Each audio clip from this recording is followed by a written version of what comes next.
Hello champion बच्चों। तो CBSE class 10 science के टेक्स्ट बुक में जो लाइफ प्रोसेस चैप्टर है वो अपने आप में काफ़ी बड़ा चैप्टर है।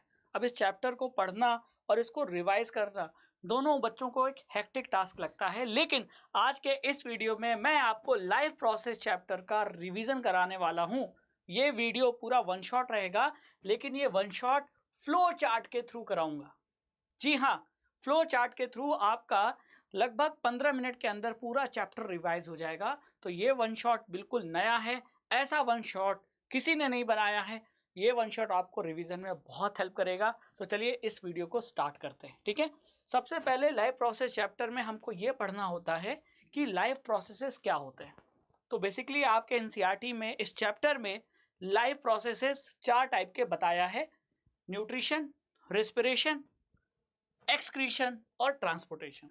यानी वो लाइफ प्रोसेसेस जो हमें जिंदा रहने में, हमारे रिपेयर में और हमारे मेंटेनेंस में हेल्प करते हैं, उन केमिकल प्रोसेसेस को, मेटाबॉलिक प्रोसेसेस को हम लाइफ प्रोसेस कहते हैं, है ना। और इनमें 4 लाइफ प्रोसेस के बारे में इस चैप्टर में बताया है। ठीक है, और इसी चैप्टर को आपको 4 पार्ट्स में पढ़ना होता है। तो बच्चे क्या करते हैं, इस चैप्टर को एक बार में पूरा पढ़ने की कोशिश करते हैं। गलत।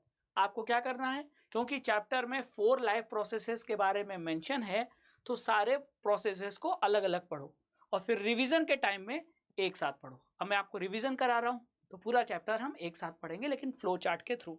एग्जाम में कभी आपको लिखने का मान लीजिए समझ में नहीं आ रहा है, फ्लो चार्ट बना दीजिए जो मैंने बनाया। ठीक है, तो ये रहा लाइफ प्रोसेसेस।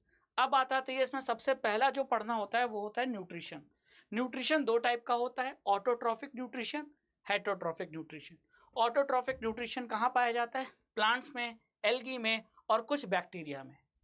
तो इसका मतलब ये होता है कि रॉ मटेरियल का यूज करके, यानी कार्बन डाइऑक्साइड और पानी का यूज करके ये ऑर्गेनिज्म फूड बना लेते हैं, और ऐसे न्यूट्रिशन को ही ऑटोट्रॉफिक न्यूट्रिशन कहते हैं। और ऐसे ऑर्गेनिज्म जैसे एनिमल्स और फंजाई, जहां फूड बनाने की कैपेसिटी नहीं है, ये डिपेंडेंट है ऑटोट्रॉफ्स पे, ऐसे न्यूट्रिशन को हेटरोट्रॉफिक न्यूट्रिशन कहते हैं। क्लियर? तो एनिमल्स और फंजाई इसके बेस्ट एग्जांपल है जहां हेटरोट्रॉफिक न्यूट्रिशन पाया जाता है। क्लियर? अब बात आती है ऑटोट्रॉफिक न्यूट्रिशन की। तो ऑटोट्रॉफिक न्यूट्रिशन में ऑर्गेनिज्म अपना फूड खुद बनाता है, और फूड बनाने के प्रोसेस को फोटोसिंथेसिस कहते हैं। क्या है फोटोसिंथेसिस? इस एक केमिकल रिएक्शन से आपको पूरा फोटोसिंथेसिस समझ में आ जाएगा। ठीक है, प्लांट्स, एल्गी या कुछ बैक्टीरिया क्या करते हैं? कार्बन डाइऑक्साइड लेते हैं एटमॉस्फेयर से, पानी लेते हैं, प्लांट्स की बात करें तो मिट्टी से पानी लेते हैं, और ये रॉ मटेरियल है।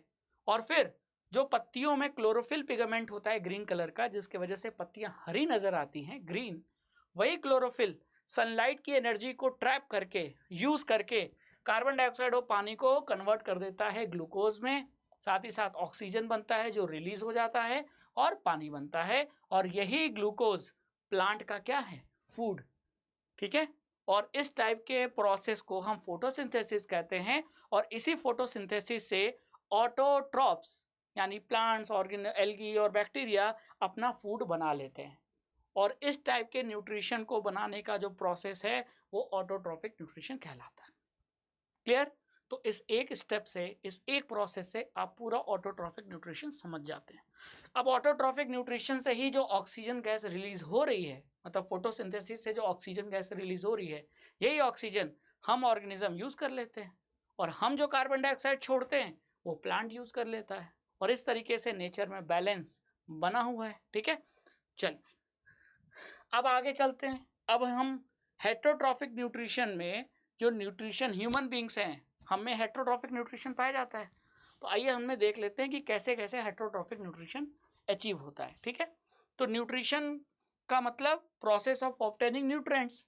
अब न्यूट्रिएंट्स को ऑब्टेन करना है तो आपको फूड चाहिए। तो फूड कैसे ब्रेक डाउन होगा ह्यूमन बींग्स में, आइए देखते हैं। सबसे पहले बक्कल कैविटी में हम फूड को क्या करते हैं? रखते हैं। बक्कल कैविटी में सैलिवरी एमाइलेज जो स्टार्च है उसे ब्रेक डाउन करता है। फिर फूड आगे बढ़ता है कहाँ? फूड पाइप, ओइसोफेगस में। ठीक है, फिर इस पूरे एलिमेंट्री कैनाल में पेरिस्टाल्टिक मूवमेंट होता है, जिससे फूड हमेशा आगे की तरफ पुश किया जाता है। ठीक है, इसीलिए ये एरो आप देख रहे हो, ये एरो फूड के फ्लो का डायरेक्शन है, और ये पेरिस्टाल्टिक मूवमेंट के कारण हो पा रहा है। ठीक है, अब ओइसोफेगस से फूड कहाँ जाता है? स्टमक में। स्टमक में प्रोटीन को डाइजेस्ट करने वाला पेप्सिन एंजाइम होता है, ठीक है। और स्टमक में जो HCl होता है वो एसिडिक मीडियम प्रोवाइड करता है पेप्सिन को, ताकि पेप्सिन प्रोटीन को डाइजेस्ट कर सके, मतलब प्रोटीन को ब्रेक कर सके, ठीक है। फिर फूड आगे जाता है स्मॉल इंटेस्टाइन में। अब स्मॉल इंटेस्टाइन में गॉल ब्लैडर से बाइल भी आता है, और पैंक्रियास से पैंक्रियाटिक जूस जिसमें ट्रिप्सिन और लाइपेज एंजाइम है वो भी आता है और फूड के साथ मिक्स हो जाता है। ट्रिप्सिन अगेन प्रोटीन को तोड़ता है एमिनो एसिड में, लाइपेज एमल्सिफाइड फैट को फैटी एसिड और एमल्सिफाइड को ब्रेक करता है, क्लियर। फिर स्मॉल इंटेस्टाइन्स में जो ग्लैंड्स होती हैं वो इंटेस्टाइनल जूस निकालती हैं, जो फाइनली क्या कहते हैं फूड को और तोड़ देता है, और प्रोटीन को एमिनो एसिड में, लाइपेज को मतलब फैट को फैटी एसिड ग्लिसरॉल में, और जो कार्बोहाइड्रेट है उसे ग्लूकोज में।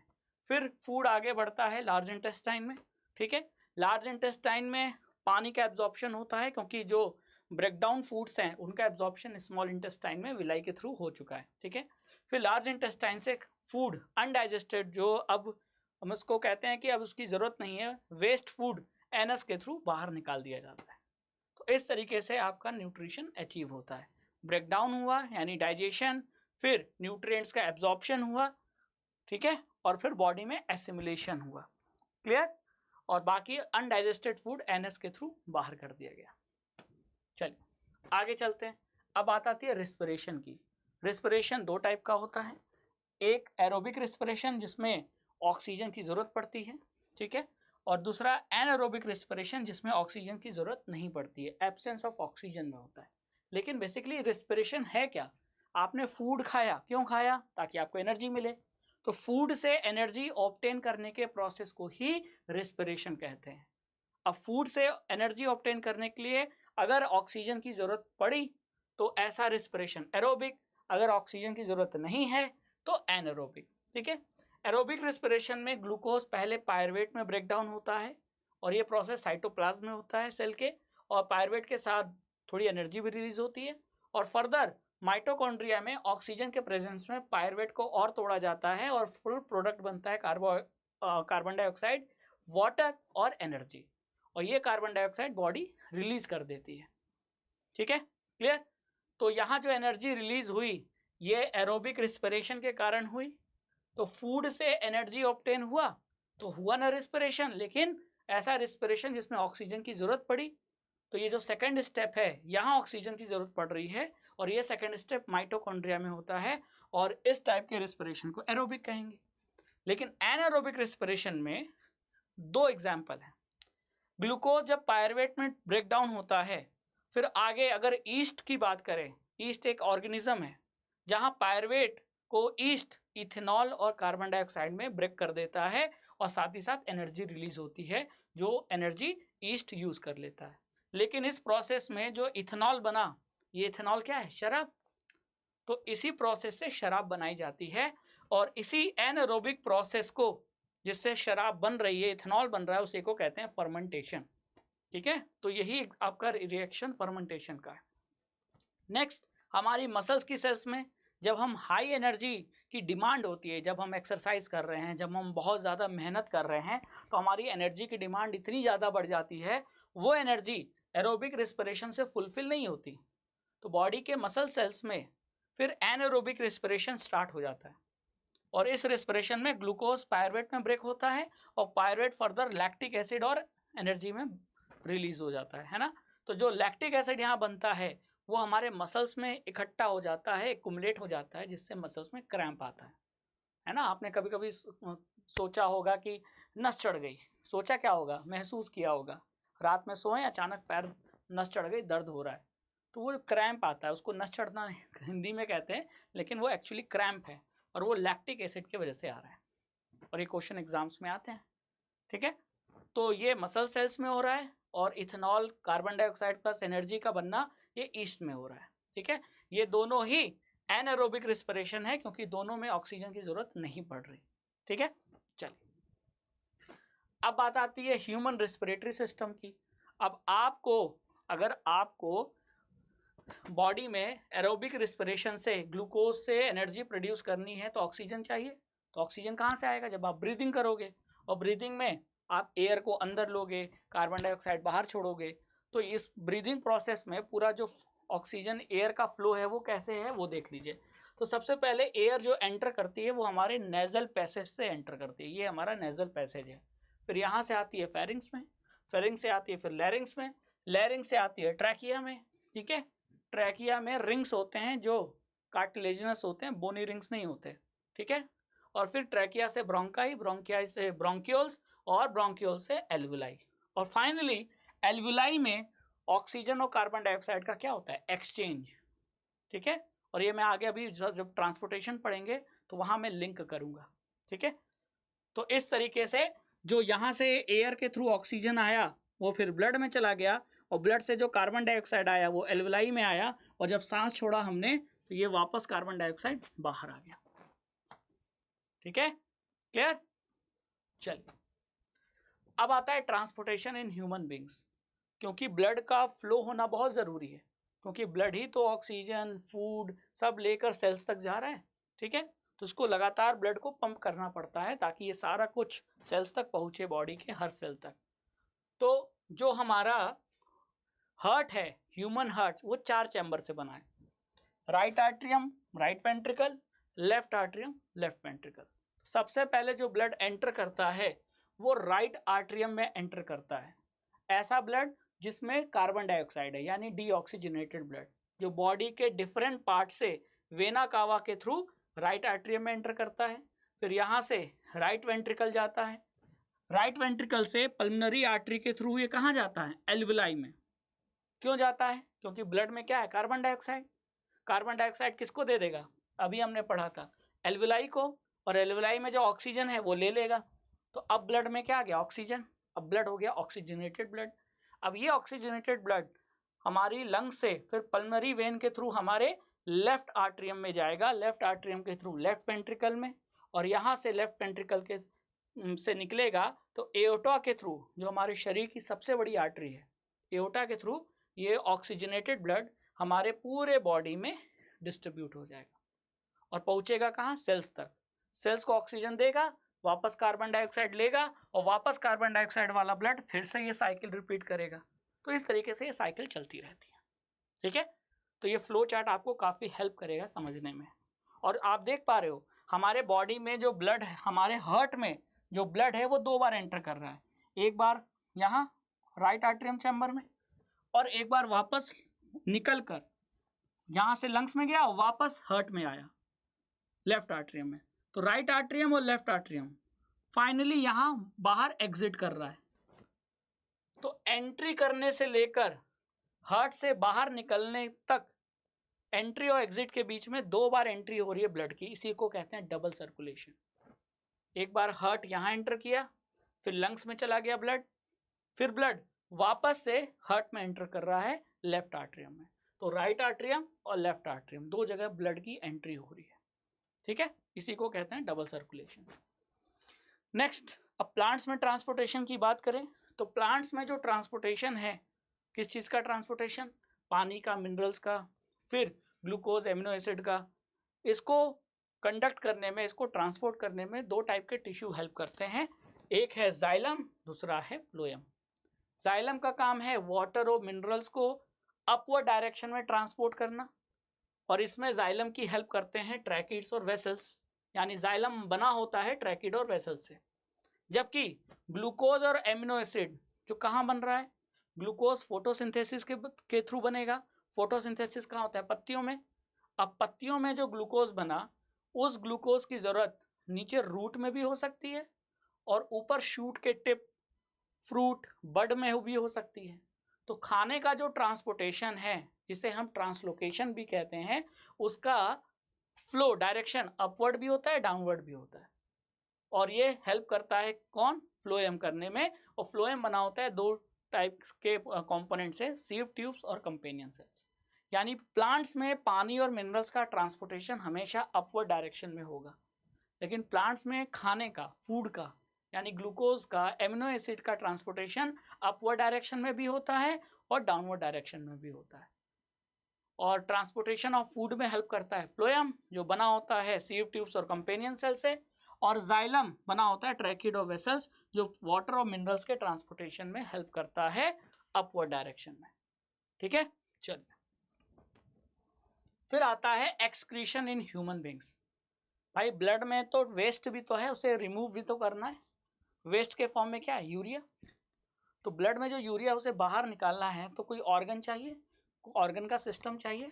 तो भगवान ने हमें दे रखा है कौन, एक्सक्रीटरी सिस्टम। एक्सक्रीटरी सिस्टम की बात करें तो ये बना होता है 2 किडनी से यानी पेयर ऑफ किडनी, 2 यूरेटर से यानी पेयर ऑफ यूरेटर, एक यूरिनरी ब्लैडर से जो कि यूरिन को स्टोर करता है, और एक यूरेथ्रा से जो यूरिन को डिस्चार्ज करता है, रिलीज करता है।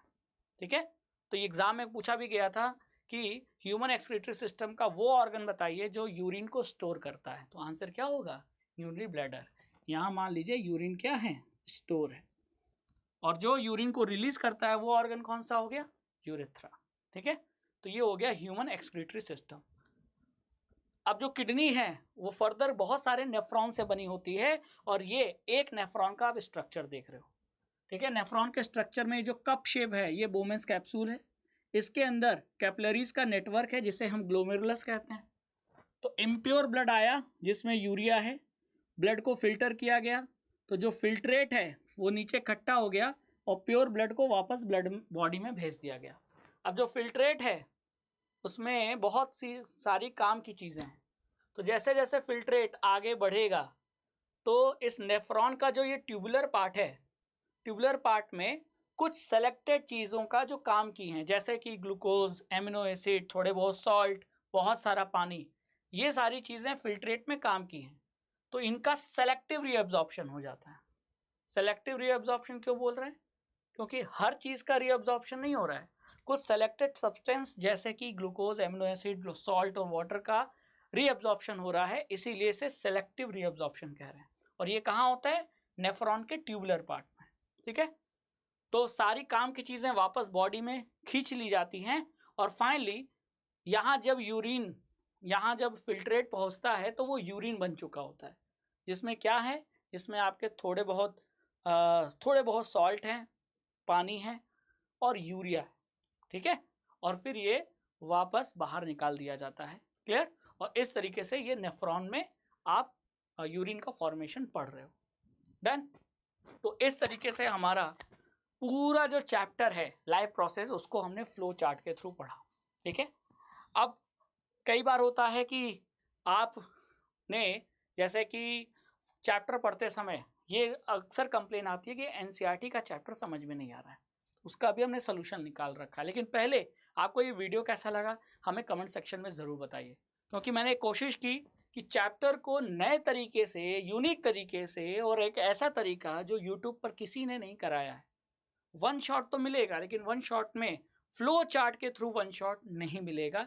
आप ये पहला वीडियो देख रहे होंगे जिसमें मैंने पूरा चैप्टर केवल फ्लो चार्ट के थ्रू समझाया कि कभी अगर क्वेश्चन का आंसर ना मिले तो फ्लो चार्ट बना दो, फ्लो चार्ट लिख दो, आपको नंबर तो मिलेगा ही, और फ्लो चार्ट से प्रेजेंटेशन भी अच्छा होता है। ठीक है, अब बात करें अगर आपकी एनसीईआरटी की, है ना, तो अगर आपको एनसीईआरटी पढ़ने और समझने में दिक्कत आ रही है तो टेंशन मत लीजिए, हम लेकर आए हैं आपके लिए उन्नति बैच, जो पूरे क्लास 10 साल भर का बैच है सीबीएसई क्लास 10 बोर्ड एग्जाम के स्टूडेंट्स के लिए, जिसमें हम आपको एनसीईआरटी के हर चैप्टर को point wise, chapter wise, topic wise समझाएंगे, क्वेश्चन प्रैक्टिस कराएंगे, और इसमें हम आपको डाउट क्लासेस भी लेंगे, क्वेश्चन की प्रैक्टिस भी होगी, हम आपको हैंड रिटन नोट्स भी देंगे, हम आपको सैम्पल पेपर भी देंगे, उसका लाइव सोल्यूशन कराएंगे, वर्कशीट देंगे, वर्कशीट में है हर वैरायटी के क्वेश्चन, उसका लाइव सोल्यूशन होगा, और ई बुक मिलेगा, और आपको बायो के, फिजिक्स के, केमिस्ट्री के जो भी इंपॉर्टेंट डायग्राम्स है उनका 3D डायग्राम का मॉडल भी दिया जाएगा। ठीक है, और इतना कुछ केवल और केवल 2100 में, क्योंकि हम आपको एक कोड दे रहे हैं, कोड का नाम है Y915, कोड अप्लाई कीजिए और उन्नति बैच में इनरोल हो जाइए। जहां आपको एनसीईआरटी पढ़ने और समझने की टेंशन को भूल जाना है, वो काम हमारा है। ऑलरेडी मेरी क्लासेस उन्नति बैच में स्टार्ट हो चुकी हैं। उन्नति के अलावा हमारा एक निपुण बैच भी है, जिसमें हम आपको लाइव क्लासेस की जगह रिकॉर्डेड क्लासेस दे रहे हैं, वर्कशीट दे रहे हैं, उसका लाइव सोल्यूशन करा रहे हैं, सैम्पल पेपर दे रहे हैं, उसका भी लाइव सोल्यूशन करा रहे हैं। ठीक है, तो निपुण बैच और उन्नति बैच दोनों बैच में जो आपके हिसाब से आपको बेस्ट लगता है, get enrolled in this batch का लिंक वीडियो के डिस्क्रिप्शन में मिल जाएगा। कोड याद रखिएगा Y915, ठीक है। तो इसी तरीके के बहुत ही अच्छे और क्वालिटी वीडियोस के लिए आप चैनल पे बने रहिए। Thank you so much.